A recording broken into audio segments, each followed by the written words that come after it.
Hello po, sir, may ERF pa po ba? No? Wala na po, no? Hindi na po existing ito pong ERF as a mode of reclassification, no?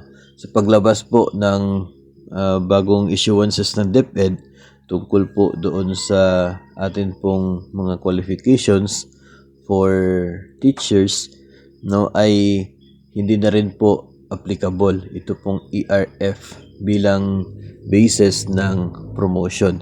Maliban siguro kung yung inyo pong ERF application ay na-approve na up to the DBM, no?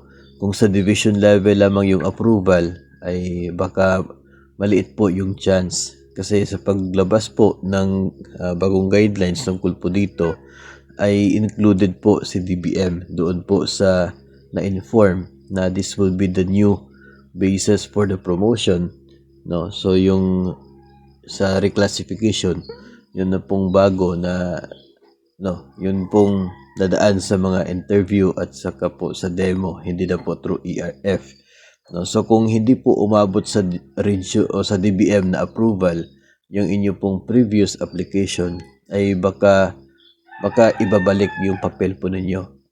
Sa amin, based po sa information ay ibabalik, no, yung mga ERF papers dahil hindi na po tatanggap si DBM at si region ng mga ERF na paraan ng promotion dahil po dito nga sa bago ngayon na dadaan na sa demo at saka po sa interview.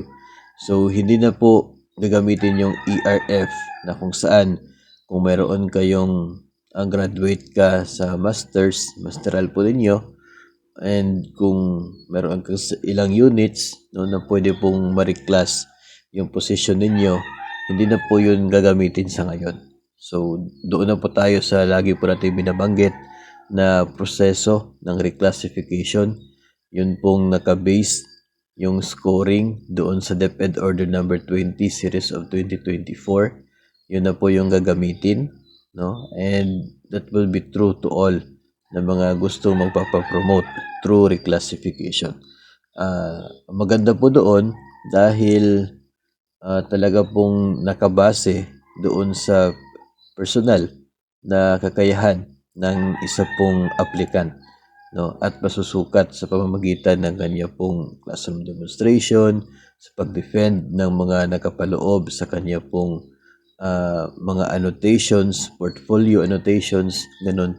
So doon po mag-base, no. So dito po nasa education, training, experience, performance, classroom demonstration, portfolio annotation, doon po at saka po yung interview, doon po magbabase yung scoring para sa inyo pong reclassification at hindi na po yung nakasanayan noon na sa pamamagitan ng ERF.